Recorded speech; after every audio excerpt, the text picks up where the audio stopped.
नमस्कार दोस्तों, कहानियों की श्रृंखला में आज सुनेंगे उषा प्रियंवदा जी की कहानी वापसी।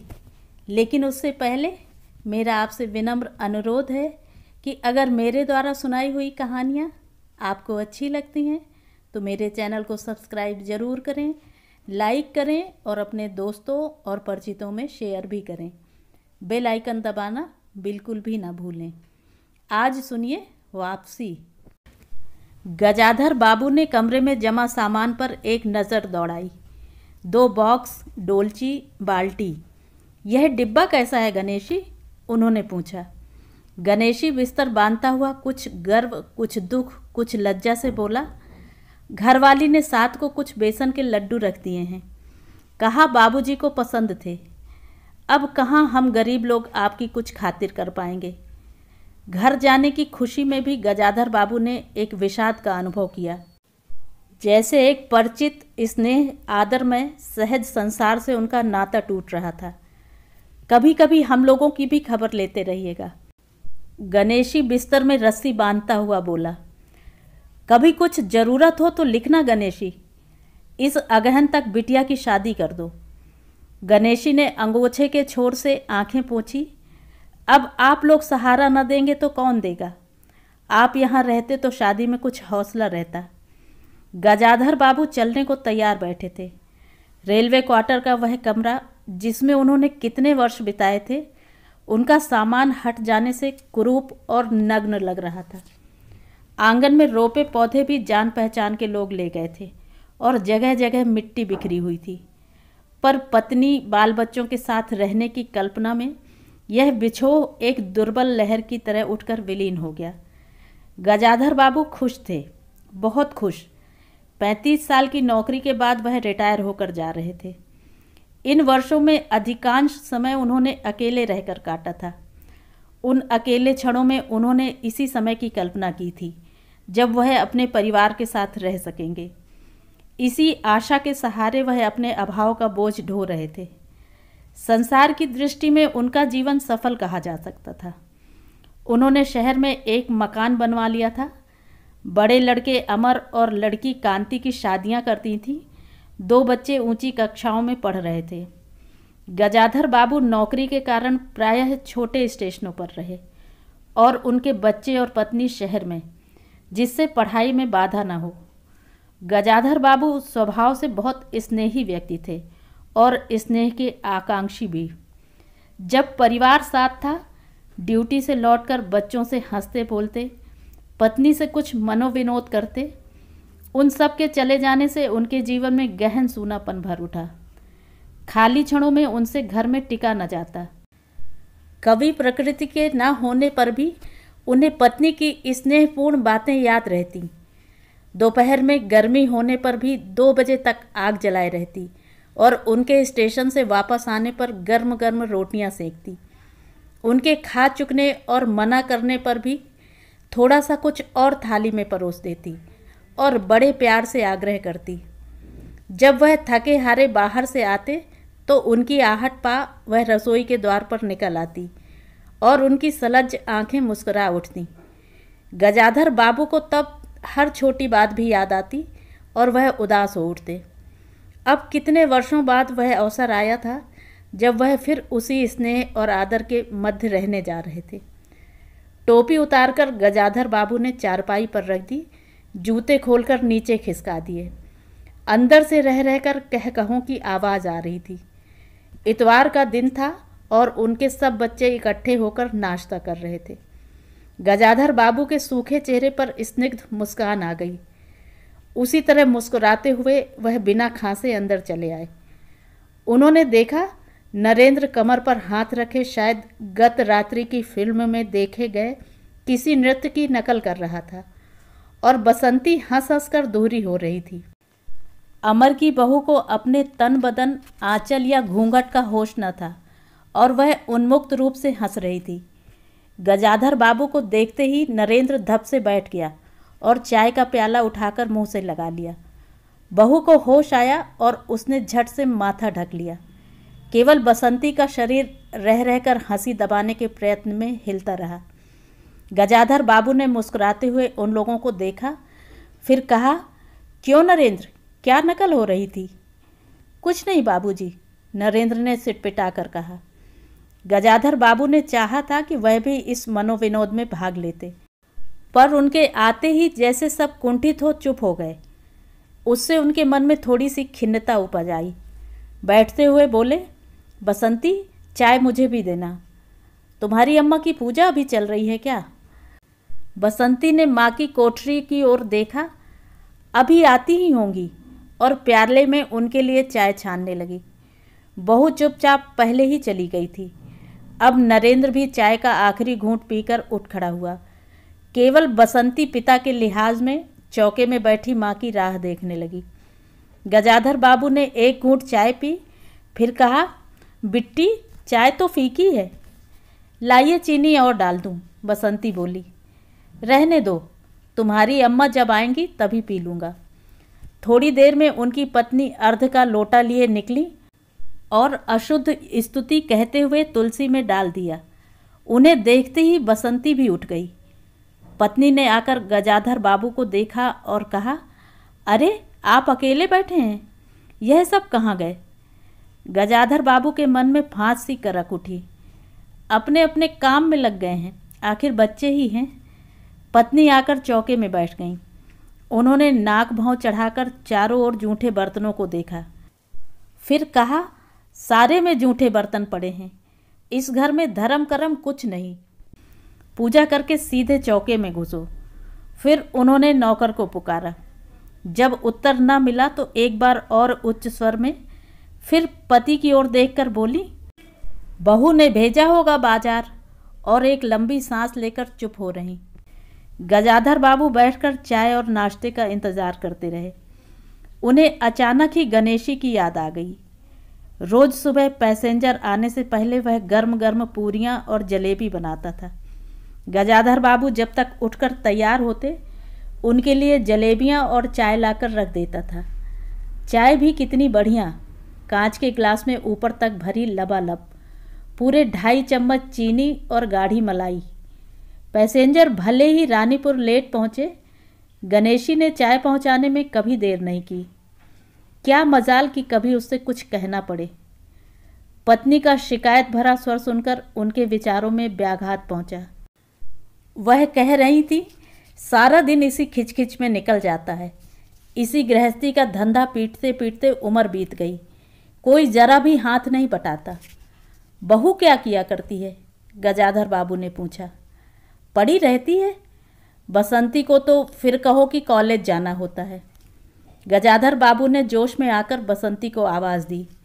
बसंती भाभी के कमरे से निकली तो गजाधर बाबू ने कहा, बसंती, आज से शाम का खाना बनाने की जिम्मेवारी तुम पर है। सुबह का भोजन तुम्हारी भाभी बनाएगी। बसंती मुँह लटकाकर बोली, बाबूजी, पढ़ना भी तो होता है। गजाधर बाबू ने बड़े प्यार से समझाया, तुम सुबह पढ़ लिया करो। तुम्हारी माँ अब बूढ़ी हुई, उनके शरीर में अब वह शक्ति नहीं बची है। तुम हो, तुम्हारी भाभी हैं, दोनों को मिलकर काम में हाथ बटाना चाहिए। बसंती चुप रह गई। उसके जाने के बाद उसकी माँ ने धीरे से कहा, पढ़ने का तो बहाना है, कभी जी ही नहीं लगता। लगे कैसे? शीला से ही फुर्सत नहीं। बड़े बड़े लड़के हैं उस घर में, हर वक्त वहाँ घुसा रहना मुझे नहीं सुहाता। मना करूँ तो सुनती नहीं। नाश्ता कर गजाधर बाबू बैठक में चले गए। घर छोटा था और ऐसी व्यवस्था हो चुकी थी कि उसमें गजाधर बाबू के रहने के लिए कोई स्थान न बचा था। जैसे किसी मेहमान के लिए कुछ अस्थायी प्रबंध कर दिया जाता है, उसी प्रकार बैठक में कुर्सियों को दीवार से सटाकर बीच में गजाधर बाबू के लिए पतली सी चारपाई डाल दी गई। गजाधर बाबू उस कमरे में पड़े पड़े कभी कभी अनायास ही उस अस्थायित्व का अनुभव करने लगते। उन्हें याद हो आती उन रेलगाड़ियों की जो आती और थोड़ी देर रुककर किसी और लक्ष्य की ओर चली जाती। घर छोटा होने के कारण बैठक में ही अब अपना प्रबंध किया था। उनकी पत्नी के पास अंदर एक छोटा कमरा अवश्य था, पर उसमें एक और अचारों के मर्तबान, दाल चावल के कनस्तर और घी के डिब्बों से घिरा था। दूसरी ओर पुरानी रजाइयाँ दरियों में लिपटी और रस्सी से बंधी रखी थीं। उसके पास एक बड़े से टीन के बॉक्स में घर भर के गर्म कपड़े थे। बीच में एक अलगनी बंधी हुई थी जिस पर प्रायः बसंती के कपड़े लापरवाही से पड़े रहते थे। वह भरसक उस कमरे में नहीं जाते थे। घर का दूसरा कमरा अमर और उसकी बहू के पास था। तीसरा कमरा जो सामने की ओर था बैठक था।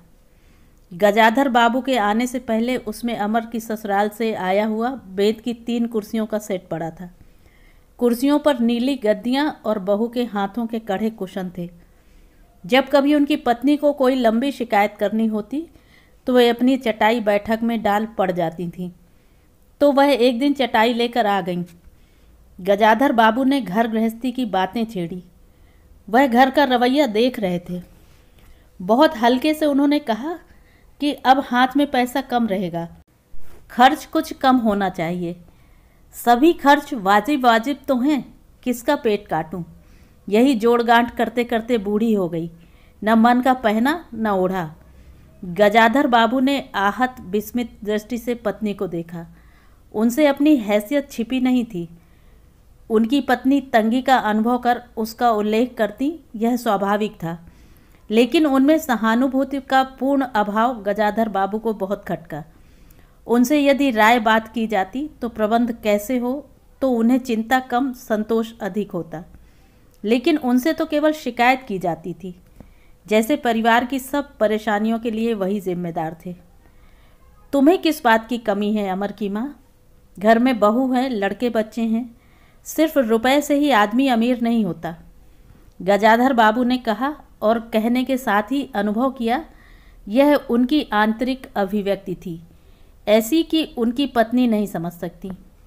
हाँ, बड़ा सुख है ना बहू से, आज रसोई करने गई है, देखो क्या होता है, कहकर पत्नी ने आंखें मूंदी और सो गई। गजाधर बाबू बैठे हुए पत्नी को देखते रह गए। यही थी क्या उनकी पत्नी, जिसके हाथों के कोमल स्पर्श, जिसकी मुस्कान की याद में उन्होंने संपूर्ण जीवन काट दिया था। उन्हें लगा कि वह लावण्यमयी युवती जीवन की राह में कहीं खो गई और उसकी जगह आज जो स्त्री है वह उनके मन और प्राणों के लिए नितांत अपरिचिता है। गाढ़ी नींद में डूबी उनकी पत्नी का भारी सा शरीर बहुत बेडौल और कुरूप लग रहा था। चेहरा श्रीहीन और रूखा था। गजाधर बाबू देर तक निस्संग दृष्टि से पत्नी को देखते रहे और फिर लेटकर छत की ओर ताकने लगे। अंदर कुछ गिरा और उनकी पत्नी हड़बड़ाकर उठ बैठी। लो, बिल्ली ने कुछ गिरा दिया शायद, और वह अंदर भागी। थोड़ी देर में लौटकर आई तो उनका मुंह फूला हुआ था। देखा बहू को, चौका खुला छोड़ आई, बिल्ली ने दाल की पतीली गिरा दी। सभी तो खाने को हैं, अब क्या खिलाऊंगी। वह सांस लेने के लिए रुकी और बोली, एक तरकारी और 4 पराठे बनाने में सारा डिब्बा घी उड़ेल कर रख दिया। जरा सा दर्द नहीं है, कमाने वाला हाड़ तोड़े और यहाँ चीज़ें लूटें। मुझे तो मालूम था कि यह सब काम किसी के बस का नहीं है। गजाधर बाबू को लगा कि पत्नी कुछ और बोलेंगी तो उनके कान झंझना उठेंगे। होंठ भींच करवट लेकर उन्होंने पत्नी की ओर पीठ कर ली। रात का भोजन बसंती ने जानबूझकर ऐसा बनाया था कि कौर तक निगला न जा सके। गजाधर बाबू चुपचाप खाकर उठ गए, पर नरेंद्र थाली सरकाकर उठ खड़ा हुआ और बोला, मैं ऐसा खाना नहीं खा सकता। बसंती तुनक कर बोली, तो ना खाओ, कौन तुम्हारी खुशामद करता है।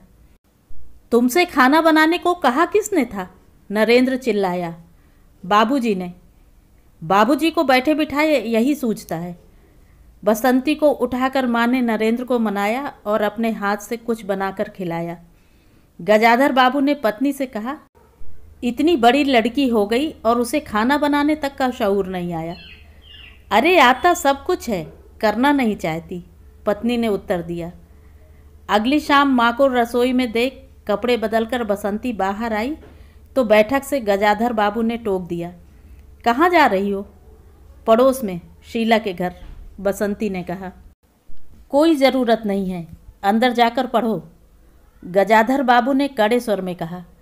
कुछ देर अनिश्चित खड़े रहकर बसंती अंदर चली गई। गजाधर बाबू शाम को रोज टहलने चले जाते थे। लौटकर आए तो पत्नी ने कहा, क्या कह दिया बसंती से? शाम से मुंह लपेटे पड़ी है, खाना भी नहीं खाया। गजाधर बाबू खिन्न हो आए। पत्नी की बात का उन्होंने कुछ उत्तर नहीं दिया। उन्होंने मन में निश्चय कर लिया कि बसंती की शादी जल्दी ही कर देनी है।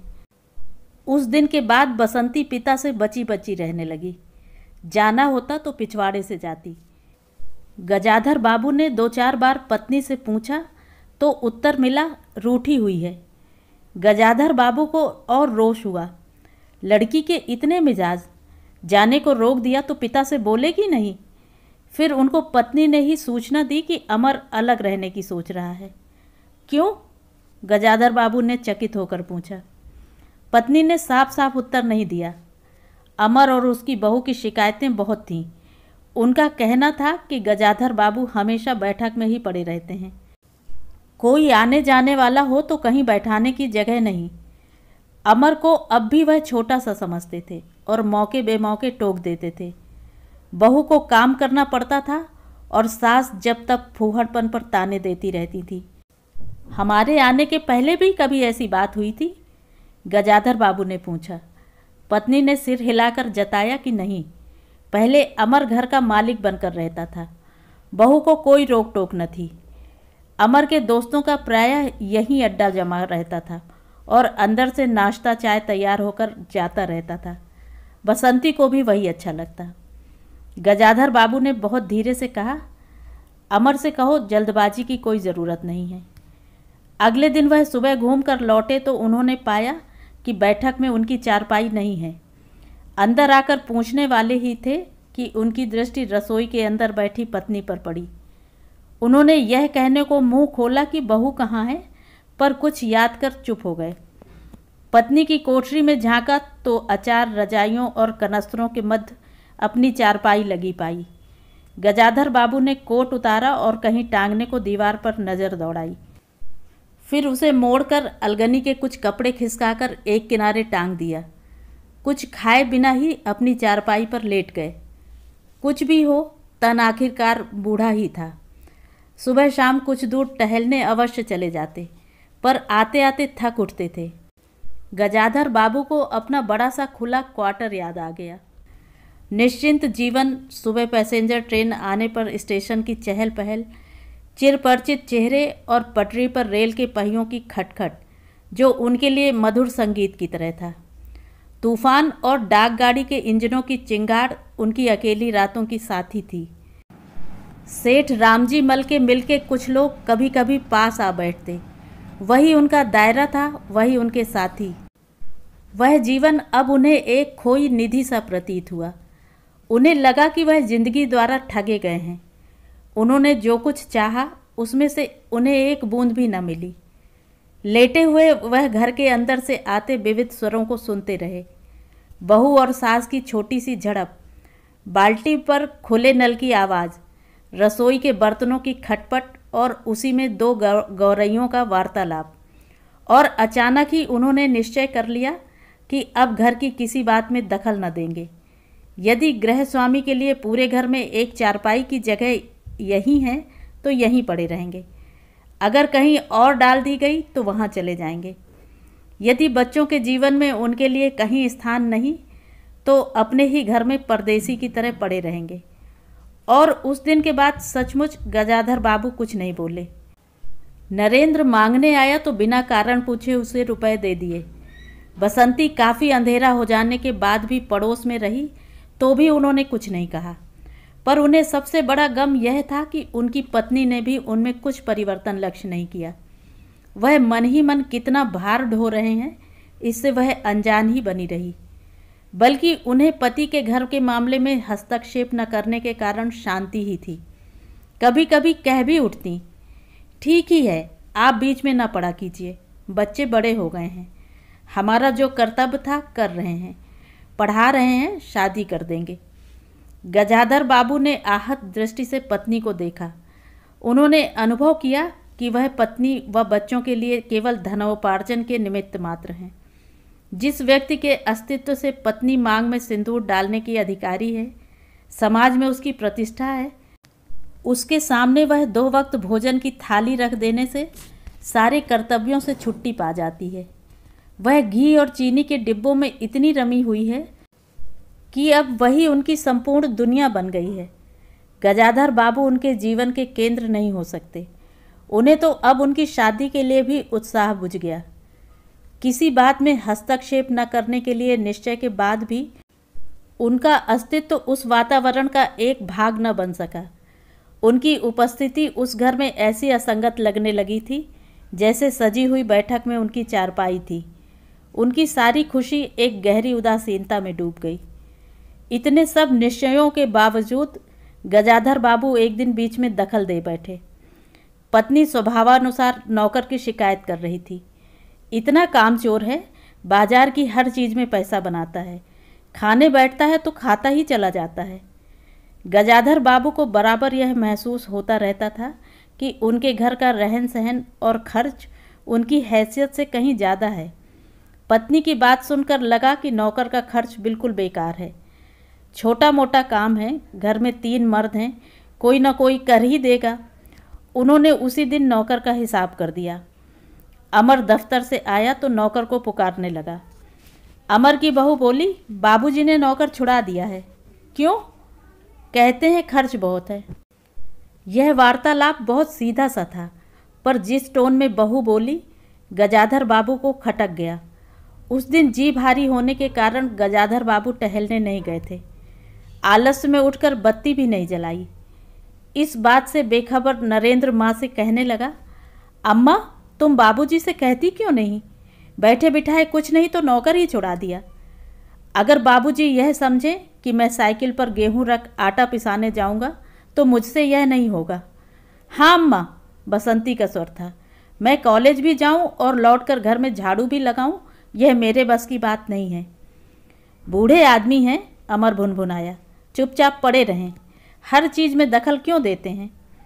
पत्नी ने बड़े व्यंग से कहा, और कुछ नहीं सूझा तो तुम्हारी बहू को ही चौके में भेज दिया। वह गई तो 15 दिन का राशन 5 दिन में बनाकर रख दिया। बहू कुछ कहे इससे पहले वह चौके में घुस गई। कुछ देर में अपनी कोठरी में आई और बिजली जलाई तो गजाधर बाबू को लेटे देख बड़ी सिटपिटाई। गजाधर बाबू की मुख मुद्रा से वह उनके भावों का अनुमान न लगा सकी। वह चुप आंखें बंद किए लेटे रहे। गजाधर बाबू चिट्ठी हाथ में लिए अंदर आए और पत्नी को पुकारा। वह भीगे हाथ लिए निकली और आंचल से पोंछती हुई पास आ खड़ी हुई। गजाधर बाबू ने बिना किसी भूमिका के कहा, मुझे सेठ रामजी मल की चीनी मिल में नौकरी मिल गई है। खाली बैठे रहने से तो 4 पैसे घर में आए वही अच्छा है। उन्होंने तो पहले ही कहा था, मैंने ही मना कर दिया था। फिर कुछ रुक कर जैसे बुझी हुई आग में एक चिंगारी चमक उठे। उन्होंने धीमे स्वर में कहा, मैंने सोचा था बरसों तुम सबसे अलग रहने के बाद अवकाश पाकर परिवार के साथ रहूँगा। खैर, परसों जाना है, तुम भी चलोगी? मैं?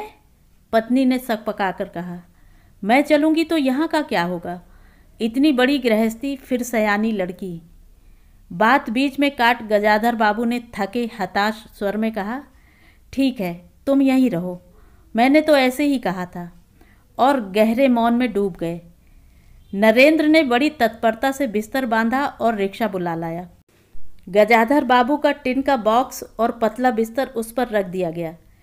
नाश्ते के लिए लड्डू और मठरी की डलिया हाथ में लिए गजाधर बाबू रिक्शे पर बैठ गए। एक दृष्टि उन्होंने अपने परिवार पर डाली, फिर दूसरी ओर देखने लगे और रिक्शा चल पड़ा। उनके जाने के बाद सब अंदर लौट आए। बहू ने अमर से पूछा, सिनेमा ले चलिएगा ना? बसंती ने उछल कर कहा, भैया हमें भी। गजाधर बाबू की पत्नी सीधे चौके में चली गईं। बची हुई मठरियों को कटोरदान में रखकर अपने कमरे में लाई और कनस्तरों के पास रख दिया। फिर बाहर आकर कहा, अरे नरेंद्र, बाबूजी की चारपाई कमरे से निकाल दे, उसमें चलने तक की जगह नहीं है। तो ये थी कहानी। कहानी आपको कैसी लगी कमेंट करके ज़रूर बताएं।